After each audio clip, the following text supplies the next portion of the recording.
Dulu Kaabah adalah untuk ibadah haji. Ibadah solat menghadap ke Baitul Maqdis. Semenanjung tanah Arab lebih kurang struktur dia macam semenanjung tanah Melayu. Nak senang faham Mekah ni mana? Mekah ni Kuala Lumpur. Bawa Johor kan? Johor ni Yaman. Madinah ni mana? Madinah ni Kedah. Baitul Maqdis ni mana? Baitul Maqdis ni Patani. Jadi dulu kalaulah di Kedah nak menghadap Patani adalah ke arah utara. Sebab itu dulu waktu Nabi mendapat wahyu untuk mendirikan solat, dia punya arah adalah Baitul Maqdis. Bila berhijrah ke Madinah, Nabi sembahyanglah menghadap ke Baitul Maqdis. Maknanya nak senang faham, daripada Kedah daripada Kedah hijrah ke Madinah, mana Kedah mana menghadap ke utara, ke atas.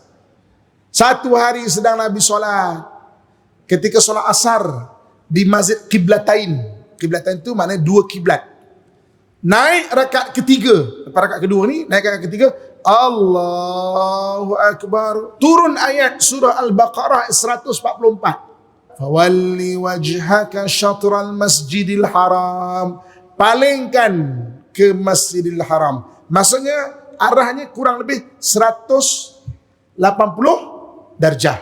Maknanya daripada utara, daripada atas, Kedah ni arah ke Patani kan, arah ke Bangkok atas, ini nak arah ke Kuala Lumpur pula. Maknanya arah ke bawah pula. 180 darjah gitu. Jadi Nabi solat, Nabi jadi imam. Naik rakaat ketiga, Allahu Akbar. Nabi paling.